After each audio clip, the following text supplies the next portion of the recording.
All right, let's dive into a tax situation that honestly trips up so many people. You're not married, you live with your partner, and you have kids together. So what is the right way to file your taxes? Let's get this figured out once and for all. If this is you, you already know how confusing tax time can get. I mean, it's one of the most complex filing situations out there, and a really simple mistake can lead to some pretty big problems with the IRS. So we're going to make sure that doesn't happen to you. Okay, so let's get right to it. The single biggest mistake we see, and I mean the most common and the most dangerous, is something called double head of household. You might have even been told this is the right way to file, but trust me, it's something you absolutely have to avoid. We're about to break down exactly why. First up, let's talk about what we're calling the double head of household trap. And yeah, we're calling it a trap for a reason, because it's one of the fastest ways to get your tax return flagged for an audit by the IRS. So what even is this? Well, it's when both you and your partner, living under the same roof at the same address, each try to claim head of household, or HOH, on your separate tax returns. The reason the IRS immediately flags this is because, well, it's literally impossible. Think about it. How can two different people each pay more than half the cost of running the exact same home? The math just doesn't add up. And this is where it gets really serious. This mistake is such a massive red flag that the IRS often assumes it's the work of a shady or even fraudulent tax preparer. You know, someone trying to game the system to get you a bigger refund. But here's the real danger. At the end of the day, you, the taxpayer, are the one on the hook. Okay, so now we know what not to do. So how do we get it right? Well, it all comes down to what the IRS calls the one household rule. It's pretty straightforward. It all boils down to one simple test. To legally claim head of household, one of you, and it can only be one of you, has to prove that you paid more than 50% of the household's total bills for the year. We're talking about rent or mortgage, utilities, groceries, repairs, the whole shebang. This chart here really lays out the three most common situations.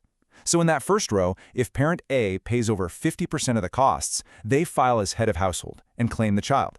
That means parent B has to file as single. Simple enough, right? But now look at that bottom row. This is so important. If you split your expenses exactly down the middle, 50-50, then guess what? Neither of you can file as head of household. You both have to file as single. Then the IRS has a tiebreaker rule. The parent with the higher adjusted gross income, or AGI, is the one who gets to claim the child. And look, this is not some gray area where you have to guess. The IRS has a very clear process for this. This flowchart here shows you exactly how it works. It asks simple yes or no questions. Are you unmarried? Did you pay more than half the costs? Did a qualifying child live with you? You just follow the path and it leads you to the one correct filing status. There's really no guesswork involved at all. Okay, so what if you're watching this and having that sinking feeling? Thinking, uh-oh, I think I've already made this mistake. First off, don't panic. Seriously. If a tax preparer gave you bad advice, there is a clear three-step plan to get it all fixed. Okay, step 1, report the preparer. This is huge because it creates a paper trail and shows the IRS you were a victim, not someone trying to pull a fast one. Step 2, you've got to file an amended return using Form 1040X. This is where you officially change your filing status to single. And finally, step 3, when that bill for back taxes eventually shows up, you can argue for something called reasonable cause to get those nasty penalties removed. And get this, you actually have legal precedent on your side. There was a key tax court case back in 2017 where the court basically ruled that taxpayers shouldn't be hit with penalties if they were just acting in good faith based on advice from a professional they thought was competent. This is your key defense right here.